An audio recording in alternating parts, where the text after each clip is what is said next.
Hi, everybody. In this week's episode, we're talking Final Destination Bloodlines. And Hurry Up Tomorrow. And we also have some movie news. And in the second half, we're talking all things Final Destination movies. So neither will we.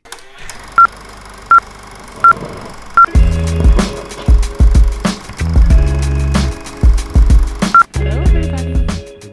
Good morning. Or good afternoon. Yeah, I was going to say, they don't have our time zone, probably. No, but good morning, whatever. If it's good afternoon, good evening, and good night. There you go. We'll do the whole Truman Show version. Welcome back to another episode of the A-List Admission. The 20th episode, actually. Okay, I'm not counting anymore. You don't have to count. I'm keeping track anyway. I know, but they don't care. Well, I'm only mentioning it because it's the 20th number. Is great. Like, that's actually really cool. That's the only reason why. Yeah, that was the only reason why you should. Well, the last two episodes, you've been like, whatever number. So yeah. I've said the number. Yeah. How was your week? Even though we know each other's weeks. This week was okay. It was really hot this week, actually. I had a couple days where it was warm. I mean, there was a couple days in the early morning was wearing my winter coat, so it wasn't that warm. No, see, this week I was barely wearing my winter coat. I thought it was more hot during the day. Yeah, but it was like early morning. Well, it would be raining in the morning. Oh, see, not for me. We're on two different weather patterns, apparently. It was very wet in the morning. Oh, interesting. Whether it was actively raining or not, it was very wet in the morning. Really? Yeah. It was yesterday, but not. Anyway, who cares? Yeah. So, as we said in the intro, we're covering two movies. Yes. Final Destination Bloodlines, or Final Destination 6. And Hurry Up Tomorrow. And we figured in the latter half, we'd kind of talk over some of the classic Final Destination movies. Because there are 5 other ones. Yeah, true. So we have a lot we're going to have to cover there. But then first, we're going to do our traditional weekly movie news. So, yeah. Do you want to do the first one? Sure, yeah. So first thing on the movie news is that in December of 2027, there will be another Lord of the Rings movie, and it's not going to be the anime style. I was going to say, it's going to be live action. Yeah, it's called The Lord of the Rings, The Hunt for Gollum, and it's actually going to be directed by Andy Serkis, who plays Gollum. So, yeah, that's very exciting. It's December 17th, 2027. He's returning to Middle-earth to explore Gollum's lost years between The Hobbit and The Fellowship of the Ring. Producing is Peter Jackson as well, which is amazing to have two of the most notable from the whole series in it. So I'm excited to see what's going to happen with that. Yeah, I really hope that it doesn't feel like they're just shoving in a movie just to shove in a movie. So yeah, I'm really excited to see Andy Serkis again. I love Andy Serkis in anything. So to see him as Gollum again, and thankfully not an animated version, I'm very excited. Yeah. So the next one, more business news like I think we had last week or the week before. Paramount and Skydance are going to start their merger. The proposed $8 billion merger between Skydance Media and Paramount Global is advancing with approvals from the SEC and European Commission secured. The deal forming the Paramount Skydance Corporation is pending final approval from the SEC and is expected to close by July 7th of this year. And then just for people that don't understand, the FCC just kind of checks to see if there isn't a monopoly on certain companies. So like the SEC? The FCC. Oh, FCC. Yeah. I was like... and the same thing happened when Disney bought out Fox. Just solely because, again, right, Disney owns Marvel, LucasArts, and now Fox on the entertainment side of things. So big companies like Comcast, who owns Universal, NBC, and all that, or NBC. Yeah. They are the next biggest competitor next to Disney, and so a lot of times they will fight to kind of go, hey, they're taking up all the competition. They're going to just start running over everything. And so the FCC tries their best to make that like even keel for everybody. Yeah. Okay. Yeah. Cool. Do you want to do the next one? Next in the news is Christopher Nolan's The Odyssey, which is coming out roughly summer of 2026. It'll be the first feature film shot entirely on IMAX film. So he also did Oppenheimer, but Oppenheimer only had about 40 minutes of IMAX footage. So this is going to be the first time feature film's ever fully on all IMAX, which is really cool. And it's also going to reunite Christopher Nolan with cinematographer Hoyt van Hoytema, who I believe he worked on Oppenheimer with, but don't quote me on that. He's also just a very, very well-known cinematographer. And the very, very last part of our movie news is my... I was excited for this all year because I wasn't sure when they'll announce it. But The Legend of Aang, The Last Airbender, is the movie for that is coming back with the whole Avatar Studios. This is the first project they've announced since The Legend of Korra ended. Oh. Apart from the TV show that they're going to do as well. That comes out in October 9th next year, 2026, which I'm super excited for because it's around my birthday. Oh, it's around your birthday. Yeah. I was actually going to ask you about this because I know nothing about this. So I was just curious if it was. Much. Yeah, I didn't know it was with Avatar Studios. Like so it's going to be pretty dang close to the show. Yeah, so it's not going to be like the Avatar movie. Nothing is going to be like the Avatar movie or the Netflix version. But so Avatar Studios did obviously the Avatar, The Last Airbender, and they did Avatar, The Legend of Korra, and then they've kind of just stopped working on it because Nickelodeon didn't want to produce anything else anymore. Yeah, and then they created their own production studio, and the two projects they have announced is this movie, The Legend of Aang, and a TV show in which it introduces the next Avatar after Korra. Okay. Yeah, I think that one is called Visions, but I don't quote me on that. I'll have the right TV show name on YouTube. Okay. But yeah, that is our movie news for the week. Yeah, that's pretty full. There's like 4 things. So. Yeah, two of them definitely like announcements, right? Mm-hmm. Yeah. Mm-hmm. No, that's very exciting. Cool. Sure. We're gonna go into our reviews now. You want me to do? You can do Final Destination first. So, Final Destination Bloodlines is the 6th installment in the long-running horror franchise, released in theaters and IMAX on May 16th, 2025. Directed by Zach Lipovsky and Adam Stein, and the film stars Caitlin Santa Juana as Stephanie Reyes, a college student who returns to her hometown to confront a family legacy tied to a past disaster. Tony Todd reprises his iconic role as William Bloodsworth, marking his final on-screen appearance before his passing in 2024.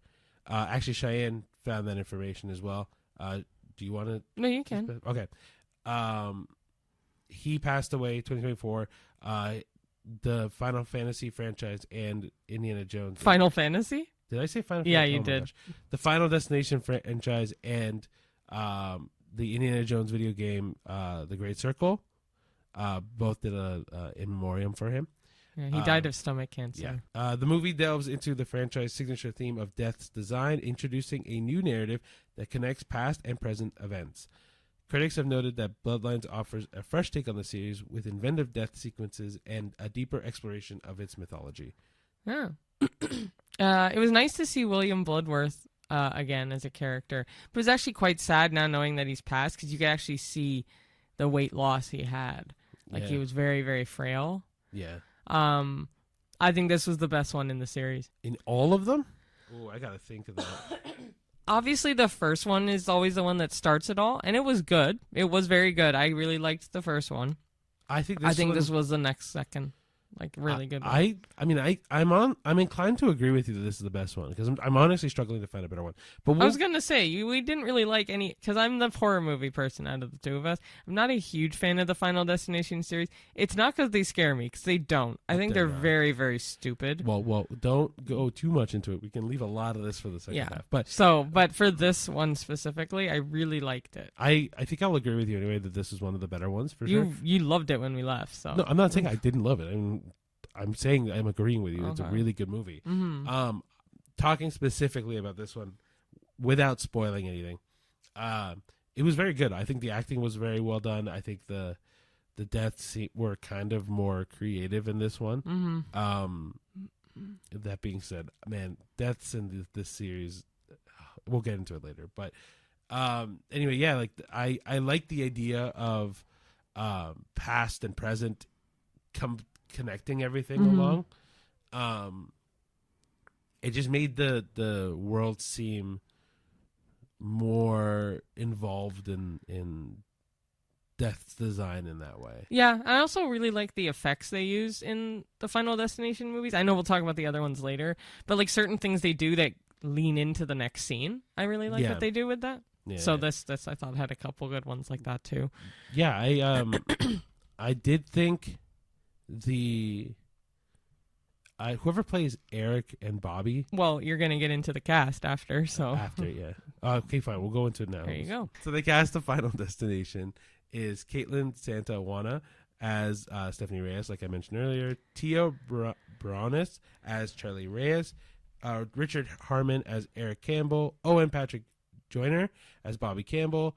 Anna Lore as Julia Campbell. Rhea. Oh, that's a rough one. Sorry, I apologize. I'm gonna say it's Kilstead to help you. I'm not repeating that. Okay. As Darlene Campbell. Gabrielle Rose as Iris Campbell. Breck Bassinger as Basinger. Oh, it is like Basinger. Kim Basinger. Yeah. I wonder if they're related. That also. Breck Bassinger as young Bassinger. Basinger. I just said it. It also could be pronounced as Bassinger. Okay, it's like Kim Basinger, the famous model. What? It's It Breck doesn't Basinger. matter. As young Iris Campbell, Tony Todd as William Bloodworth, whatever. Jaden Onaya as young William, Tinpo Lee as Martin Reyes, April Telek as Brenda Campbell, Alex Zahara as Howard Campbell, Max Lloyd Jones as Paul Campbell, Brianna, this is a lot of people, Brenna Lewin as Val, Yvette Ferguson as Mrs. Fuller, and Mark Brandon as Mr. Fuller. So we asked chat, the cast. They gave us like so many names. The main ones you need to know really are like the first, 4 or 5 names. But I mean, you need to know the entire camp. You do need to know Stephanie. Okay, you're scrolling way too fast. Oh, sorry. I was just gonna say like this. When we asked the main cast, this was the main cast it gave us, and I get why. But like you really. You don't need to know. I think you need to know Stephanie, Charlie, Eric, Bobby, Julia, Darlene, Iris. And young Iris, too, actually. Oh, yeah, and young Iris. Yeah, pretty much it. Yeah. The cast is the cast. There's a lot of people in it. I will put up all the photos if I can in there. Yeah, if not, no biggie. I literally do it every time I have to now. Anyway, no, the series is really good. I think it's really... The series is good? I don't think it's that good. I mean, sorry, the movie is good. Okay.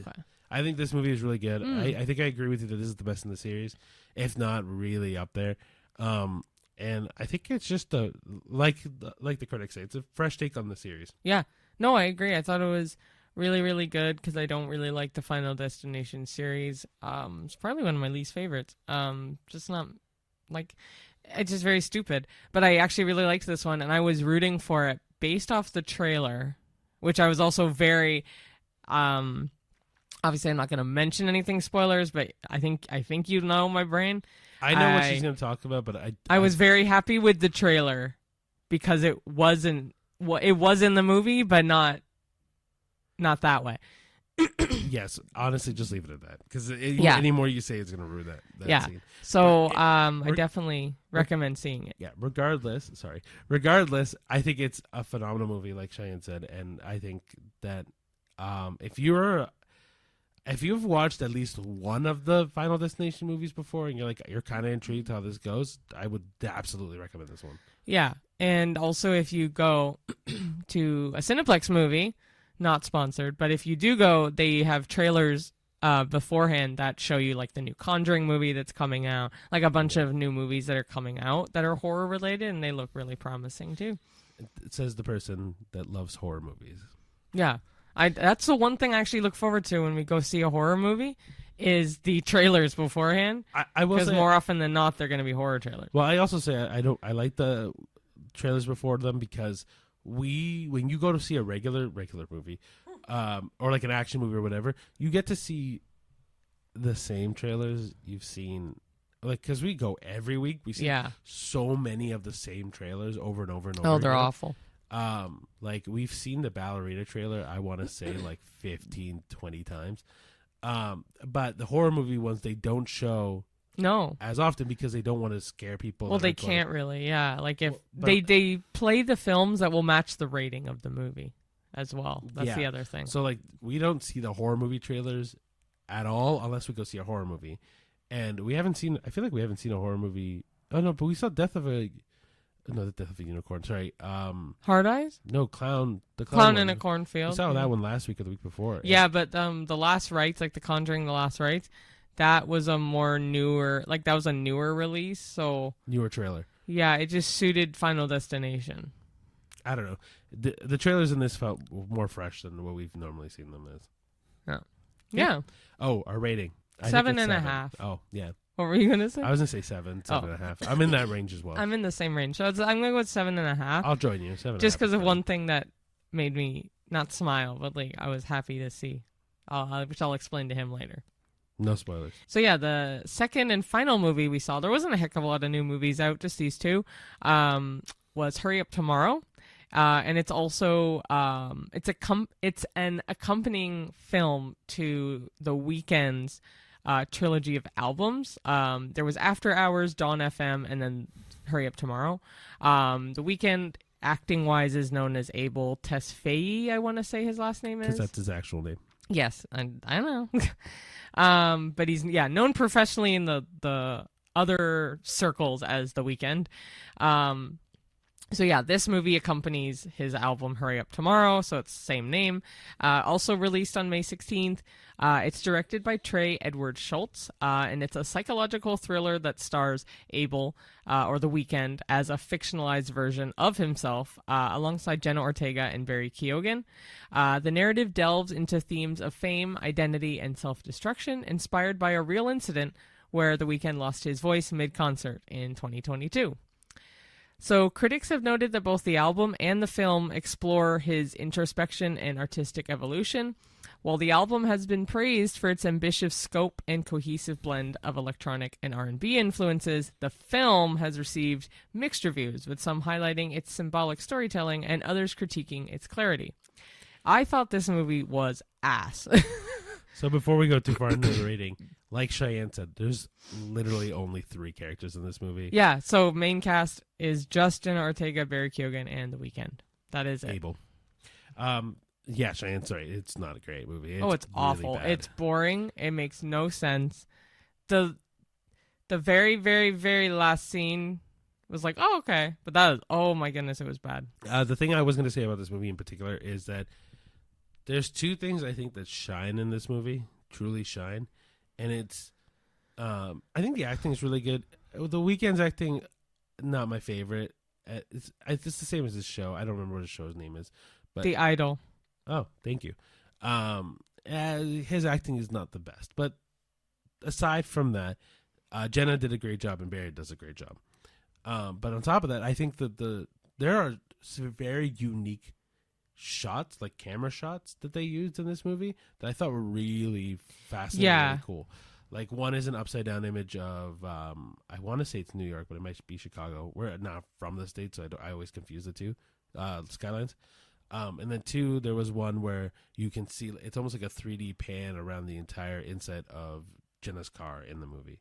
Yeah, I thought it was really good. But yeah, there's a lot of scenes that are like weirdly shot or uniquely shot, but I almost feel like that was almost the point of the movie, was just a lot of cool shots, and then hopefully the story kind of like rolls together. But it did not do a good job at, like, the story itself was not that interesting at all. Like, it kind of just went from, oh, this is happening, this is happening, this is happening, but it's all like very mundane, boring shit. And then when shit hits the fan, it feels more symbolic than it does literal or metaphorical, and then it very much like the critics, it just didn't make sense. I felt like it was very cluttered. Yeah. Like there was definitely a way to tell the story better without lens flares and without, I don't know, dude. Like it was just, it felt jumbled. That's all I could really say. Yeah, okay. I was waiting for you to finish. No, I just didn't like this movie. I thought it was very boring, and I don't even think that this is definitely not Jenna or Barry's best movie by any means. But they just act well normally, I think. I didn't think the acting was that great overall, but the movie left a sour taste in my mouth, so I can blame it on the movie, honestly. It was weird, and like half the people in our theater were laughing at some scenes, and so I was kind of joining them for certain ones too. Because I'm like, what the hell? At one point, I nodded off for a couple minutes, and when I came to, I said to Ricky, I'm like, what did I miss? He's like, nothing. Like, you literally missed nothing. Like, when I looked at my phone just to see what time it was, because we are not people that go scrolling through our phones in the middle of the movie or at all. It was just more like, oh, what time is it? Okay, bye.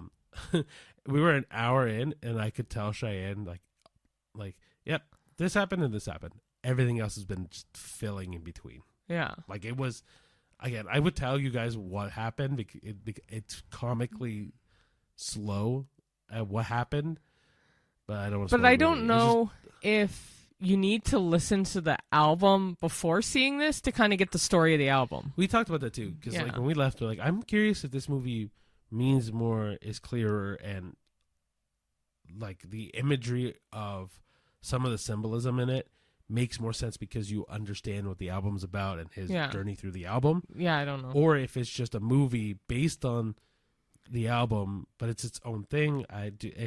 Anyway, like, it's just a movie that honestly wasn't for us. If you really like the Weeknd's music and like can dissect it, and like any audiophiles out there that like are really into that kind of shit, you might like the movie more because it has more to tell you from the music.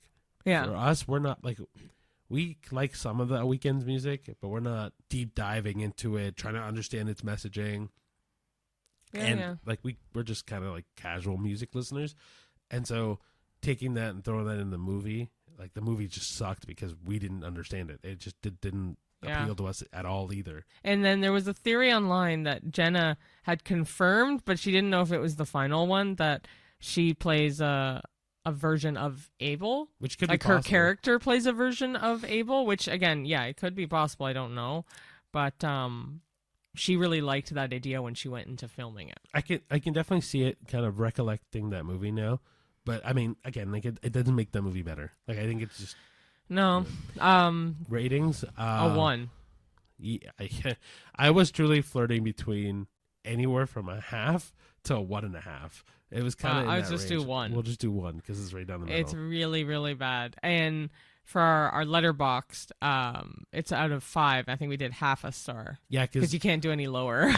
Well, you can't you could do 0, but I don't think it deserves a 0. Nothing ever really deserves a 0. So that's not true. I feel like there's a movie out there that deserves a 0. We just haven't seen it yet. Maybe. There's also a movie out there that deserves a 5-star, and we haven't seen it yet. Well, there's a couple that I want to put as 5. We just haven't. So Anyway. So yeah, those are just the 2 movies that we saw. So first one we gave around a 7. Second one we gave around a 1. So I mean, recommendation of the week: Final Destination. Bloodlines, yeah, definitely. But if again, you don't like horror, yeah, that's what I was gonna say. If you ahead. don't like gore and horror, watch any movies from the previous weeks. Yeah, watch a Minecraft movie. Watch Thunderbolts or the New Avengers or whatever. Anyway. So now we'll go into our second half, which is just Final Destination all the time, all day, whatever. I don't know. We're trying to do something fun with it. Anyway, but yeah, Final Destination series. As a whole, yeah. Yeah, it's movies. We're going to obviously focus through 1 through 5 because we're not spoiling 6. Yeah. But yeah, 1 through 5. If you don't know what Final Destination is or what the idea behind Final Destination is, do you want to give a summary or do you want me to give it a summary? Doesn't matter. Okay. I approve him to give a better synopsis probably, even though I'm the horror movie fan.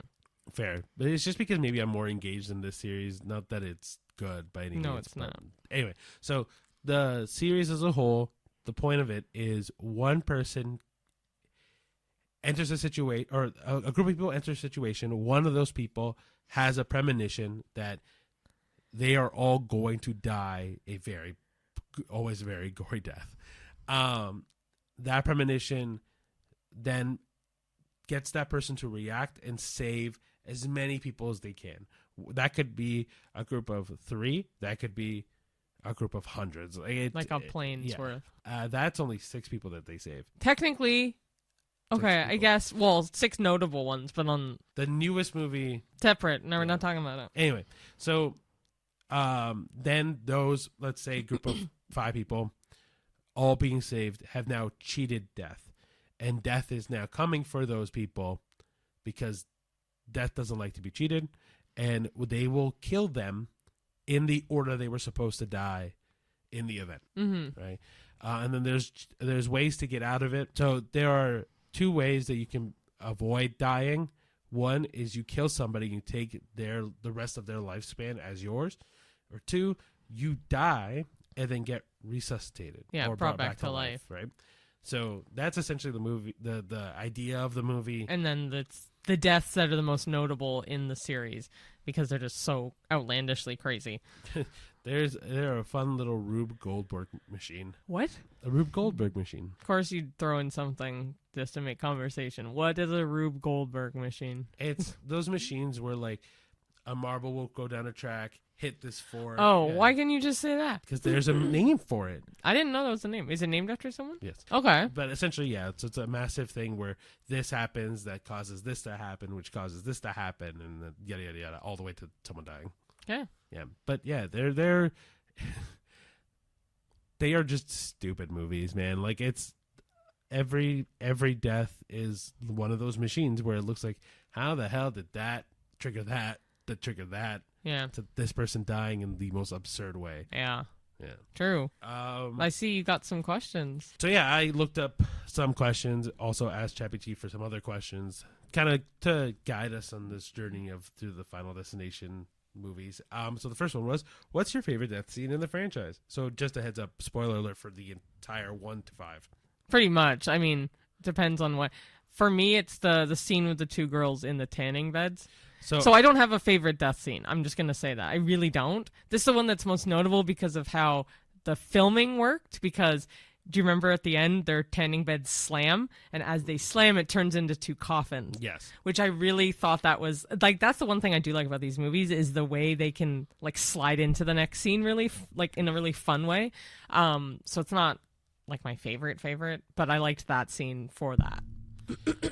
So I will list... 2 death scenes in particular.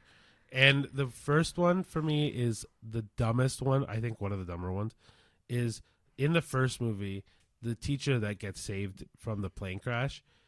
Man, it takes a lot for her to die. Basically, Wynn turns on the kettle, which she goes and turns off. And then, she knocks over a knife onto the counter. Then water spills from the sink into the outlet. The outlet shocks something. Essentially, machine, like things go off so that the knife falls off the counter after she's slipped on the water and stabs her, but doesn't stab her enough to kill her. And then a chair falls over and pushes the knife all the way in and kills her. And I'm like, this is absurdly stupid. Like, you're sitting there watching all this happen, and you're like, what the fuck is this? But my actual, I think the one that I think is just so quick, easy, but visually cool is in, I want to say it's the second movie. Guy is running away because he's trying to avoid dying because everything is kind of exploding in one moment. And a car hits a fence. The fence goes flying. And because it's a barbed wire fence, it literally chops him into 3 different pieces. Oh, yeah. Yeah. Again, absurd movies. Like, we'll get into my opinions on the series more later, but yeah. Oh, really? Yeah. Okay. Number 2, which Final Destination movie do you think is the most fun to rewatch? 6. Yeah, that's what I was going to say. I was like, I know we're not talking about 6, but it's 6. My number 1, I guess, if I had to pick between 1 and 5, because that's the first movie. I would say, if I had to pick between 1 and 5, it would be, I think it'd also be 1. But 6 is by far the best one to rewatch. Yeah. Oh, do you get paranoid after watching any of the movies? Hell no. Not at all. So one of the things about this movie, the series, that I avoid, because I didn't want to watch these movies for the longest time. 1, because I'm not a horror movie person. But 2, I also thought these death scenes, before watching them, obviously, were way more realistic. But, yeah. So I thought one of the big ones that people had told me about was the log truck scene. But I didn't know what happened in the log truck scene.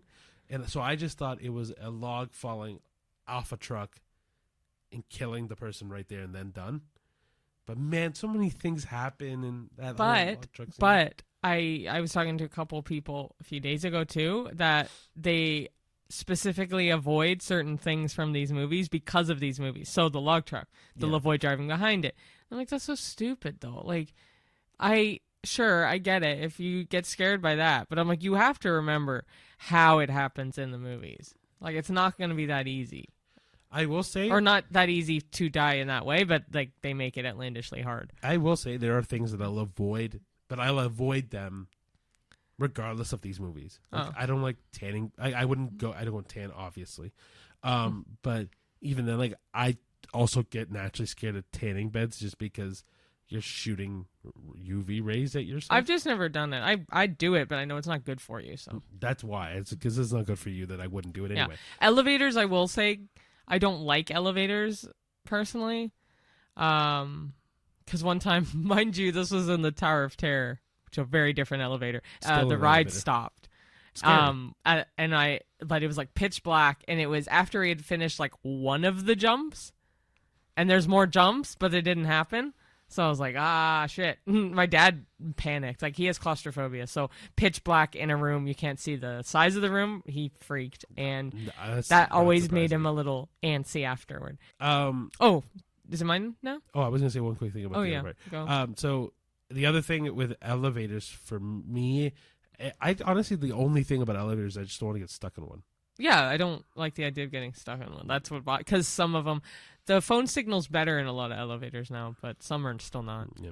Anyway, go for it. Okay, which character death surprised you the most? I have my answer, but you can go ahead if you have one. If not, I don't have one immediately. Okay, so the one that surprised me, honestly, was Alex Browning, right? The first movie character. Yeah. It was the fact that he died, like the way he died at the very end, because I didn't know the essence of the movies that essentially everyone dies no matter what. Like, I get it, but Alex seemed fully secure and like he was fine, and then the last like 2 seconds he gets killed. So like that one kind of surprised me because it was the first movie too. I think the one that surprises me the most, and there's not one character in particular, it is the I want to say it's the fourth one. What? I don't remember exactly, but it's the three main characters sit in a. Oh no, it's the one where the bridge collapses. Okay. The three main characters sit at a table at the end because they all think they survived, and I think it says something like 15 years later, something astronomically long, and you're like, oh yeah, they made it, perfect. Yeah. And then a truck just runs right through the fucking cafe and kills them, but it's been a clue this entire time. Yeah, that one I didn't expect. Clear Rivers dying kind of surprised me a little. Clear also dying. Oh, that was such a sad death. That was just kind of like, you don't really expect that. No. That's a surprise. Yeah. Do you think you could survive if death was after you? For me, this is a stupid question because I'm like, you can't answer that.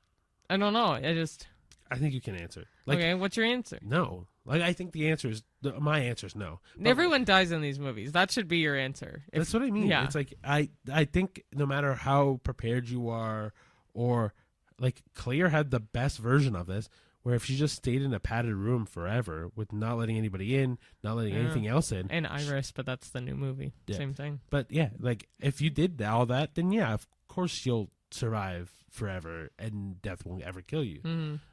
But that's also not living. So exactly, it's one of the two. It's either you choose to live isolated and alone and away from everything, or you just die because you were meant to die. You know what I mean? So I don't know. To me, there's not really a way that you avoid death. No. This one we don't even really need to answer because you've done it. If you had to explain Final Destination to someone who'd never seen it, how would you describe it? In one quick word, or one quick thing: absurd deaths, no one lives, and don't see the future. Simple. That's it. Okay, so those are like more easy, fun questions. These are more like thought-provoking, like deeper ones. But is there a moral or message behind the franchise, or is it just stylish death scenes? There is a moral. There has to be a moral. Death doesn't wait. Yeah, if you're destined to die, you're dying. Yeah, it's like they kind of mention it in different quotes in the movies. But yeah, essentially death doesn't wait. So I mean, the other way to look at it is to like live life to the fullest because you never know when your time's up. Yeah, exactly. Yeah. No, I agree. But they're also just stylish death scenes too. Yeah. Like, there's a lot of- Stylish death scenes to a T because of the way, like literally the tanning bed one, for example. Yeah. yeah, I wouldn't say they're just that, but like that's a good chunk of the movie. Yeah. The second one is do the films reflect any real fears or anxieties of modern life? And we kind of touched this a bit earlier, like elevators and that kind of thing. Yeah, like roller coasters, the log Oh. trucks, like anything, any big truck carrying a heavy load like that can make people panic. Yeah, like a lack of control is what it lists on here as well, which is a good point because it is essentially that too, because you can't control death. Yeah. Well, you mentioned roller coasters, and like one of the things for me has always been like I don't trust roller coasters on like traveling like fairs or. I don't trust any rides on fairs and carnivals. No, I really don't. Like it's because I don't know. I don't see the because they have to in taking something down, putting it back up. As I was gonna say, to break it down and build it up every time, something's gonna get fucked up. But yeah, with those ones, I don't like either. But I know it's funny because there was a couple things you had mentioned like that since I've known you that you don't really like, and they come from these movies, yet you'd never really seen these movies. So it's kind of funny. So like the essence of these movies do linger with or without seeing the movies.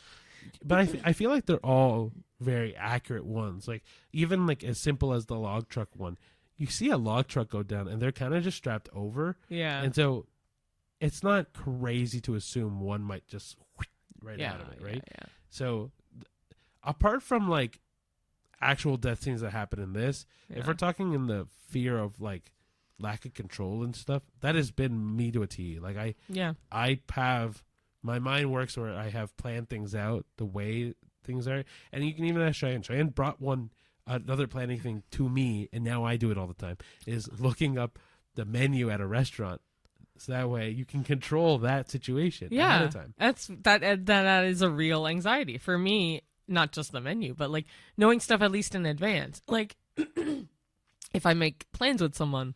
Like, oh, do you want to go to this place? I will check the directions. How long will it take to get to this place? And if they are going to be in the car with me, do I have enough conversation to last me that length of the trip? Like, things like that. Yeah, it's one of those things where when you overplan, it controls your life. And, like, I think that's a big thing that me and Cheyenne both kind of suffer from, where we both try to overplan every scenario at every moment. And, yeah. Which, it's not a great way to live either. No. But that's what therapy's for. Woo. I need to jump on that. So do I. Okay, how does Final Destination handle fate versus free will? If we go by the Final Destination movies, it's just fate. You don't have a free will.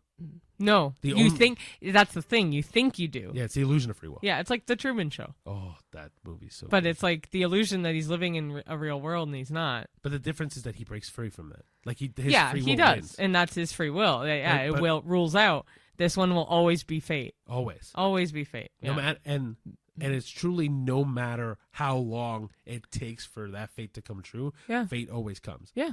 Oh yeah, but that's you don't think so in the first movie, and by the time the end happens with Alex getting killed, it shows you that. Like it proves it, and then that's the essence in every movie. Well, and like I said, with the people that were sitting at the table, 15 years Yeah, later, I know. things happen, right? Like, yeah, it really does come to show you, like, in these movies, fate always wins. You have the illusion of free will, or your free will to live out that long is literally just a padded room or locked away forever, right? Sorry, it's your turn to ask the question, I think. I think I asked the last one. I just asked it, the Okay, fate whatever. one, but I mean, I'll ask questions all the time. Does the lack of a physical villain make the series more or less scary? I think it's a unique way to make it. Because, there's a lot of movies with physical villains. I do kind of like the idea that it's an entity, but, like, you could say that for The Conjuring. You could say that for any movie that has a ghost in it. Because it's not necessarily a physical villain. It's a being that was once a physical person, but it's not now. I think that question, that what you said goes twofold, right? Because there are ghosts that are physical, right? Like, think of like Casper. Very physical. Oh, like you can see him, but he's. But also in The Conjuring, you do see the. No. I know you do. I'm trying to, see, right? but I'm also trying to think of like other movies that don't have physical villains, and it's harder to think of that. For me, with this question, is just more, to me, it's not more or less scary, because it doesn't matter, right? Like if you see a villain there, they know how to they have a thing targeted at them, and it's the illusion that that person is vulnerable because they have a physical form. Yeah. But if you've seen the movies as long as we've seen movies and the amount of movies we've seen, it doesn't matter if they're physical or not. Like, some people don't die. Like, it's just what it is in villain form. Oh, yeah. And so whether it's physical or not, to me, doesn't make it more or less scary. It's more, is there a way to bypass this thing, whether through killing the villain or circumventing them, right? Like, if you can go around it, then fine, whatever works. You've defeated that villain. But if you can't go around them and you can't kill them, you're fucked anyway. Yeah, but I don't think it made it more or less scary. I thought it was a more unique idea to have like an entity instead. Okay, last question. Do you think the franchise could work as a prestige TV show with deeper character development? Yes. Absolutely. Yes, 100%. I think any movie really could be made into a TV show to dissect it further, really. The thing that I like the idea about a TV show is the whole Game of Thrones thing. Where, like, you know how Game of Thrones, every episode or season, people were just dying. And you're never prepared for it. But see, I don't want it to be every episode will be a Final Destination death. No, but what I like is the idea that you don't know what episode it's going to happen. Or who's going to die in every episode. It could be the main guy who has a premonition. Yeah, but or no deaths in an episode as well. That's what I would I like that idea. Yeah. Or, I like in the idea of, like what kind of what you said, where it changes over time, or not change, right. It like hones in on character development, and like you can get really specific with people. Yeah. I surprised Cheyenne with another question. So there's no, he didn't really. It's just I didn't look on the next page. So how has the franchise changed over time, and has it kept up with horror trends? I don't know if it's necessarily changed. I think it's definitely gotten better, based off the sixth one. But that also has taken so much time to get to that one before. But it's kept up with horror trends well, because everyone knows these movies, even if you haven't seen the movies, for the crazy death. But it's kept up with horror trends. But they are reviving a lot of old ones. So this summer is a reboot of I Know What You Did Last Summer. Jennifer Love Hewitt and Freddie Prinze Jr. are both coming back for it, which is great. Which you haven't seen those movies, no. So they're okay. Again, kind of the same wavelength as Final Destination, not in the killings, just the essence of those kind of movies. Or see, they look like a Scream movie to me, so that's why I was like, oh, it's a vibe of that, yeah. My idea with this is I don't know if it kept up with particular horror trends. I don't know what the horror trend of the moment is. I just like horror movies. But I will say, like, the franchise has definitely changed over time. Like, it goes from like super low budget murder movies to like this new one has a lot of CGI. Yeah, it's like the Blair Witch Project. They did try to redo that one. But the first one was so popular for being a really low budget, like school film project. Yeah, like I think that I'll be honest with you, I don't think if you look at the first 5, none of them improve that much. No, they all kind of flatline. Very quick. Like I feel like when you look at 1, 2, and 3, they're kind of the same, like low budget kind of vibe. 4 and 5 get a little bit higher budget, but none of them are like stand out really good ones. This one, number 6, I think has, if they follow the trend that this one does, I think it'll succeed very well. But the technology is a little more advanced too. Yeah, you can get away with a lot more. Maybe. Yeah, exactly. Mind you, the final death in 6 was insane. Yeah. Anyway, no spoilers. I left it at that. Yeah. It's just insane. So I don't know if it's necessarily kept up with horror trends, because I don't really find that there's trends with horror. I'm trying to think of other horror movies like Halloween. Recently. Yeah, but you're kind of right. Like there isn't a trend in horror. No, unless you mean like a killer. Like this one's an like ethereal killer, but ethereal. Sorry, I always do that. I say ethereal. Yeah, I don't know. I can't answer that question because I can't think of a single trend at the moment. If you can think of a trend, or any of the questions that we did pose, like what is your favorite Final Destination movie death? Which character surprised you the most? Whatever. please let us know, because I want to know if you have any thoughts about the Final Destination franchise, like this is a piece of shit series, which understandable, or if you love it, this is your favorite. I mean, you could say that about the Saw movies too. There's 10 of them. So the 11th one is also coming out. I want to say this year or next year. Those are some good questions. Yeah, which I was trying to think of stuff to like boost up the conversation around Final Destination, because we're like Shane said, we're not a huge fan of that series. But no, it's but I fun to really talk liked the last one. The newest one is really, really good. Yes, we definitely recommend. Yeah, but yeah, thanks for watching. Please make sure to like, comment, and subscribe. And just remember that these are all our opinions, not yours. If you have any issues, let us know. And that's fine. If you love it, let us know. I was going to say, like, if you have any commentary on our reviews of the movies that came out this week, Final Destination, or even some of the movie news that we talked about, please let us know right in the comments below. If you have any opinions on us as people, go for it. We know we're good people.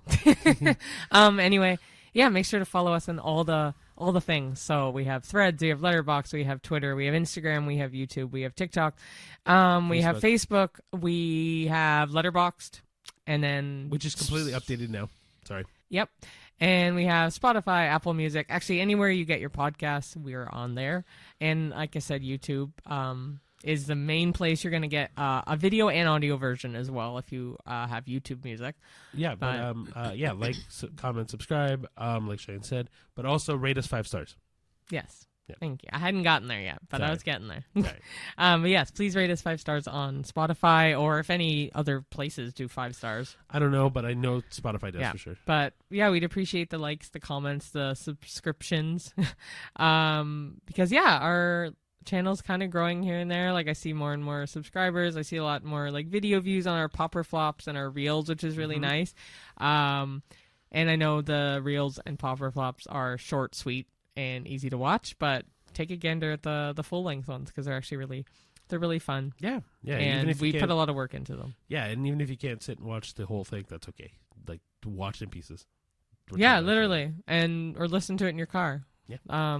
We have mono. Our audio is mono, so if you like the idea of listening one side me, one side him, we have that. So, but if you don't, let us know. But yeah, if you prefer stereo, let us know, because we're trying to get more in opinions about the audio. So if you like mono or stereo, let us know. We do not have mono.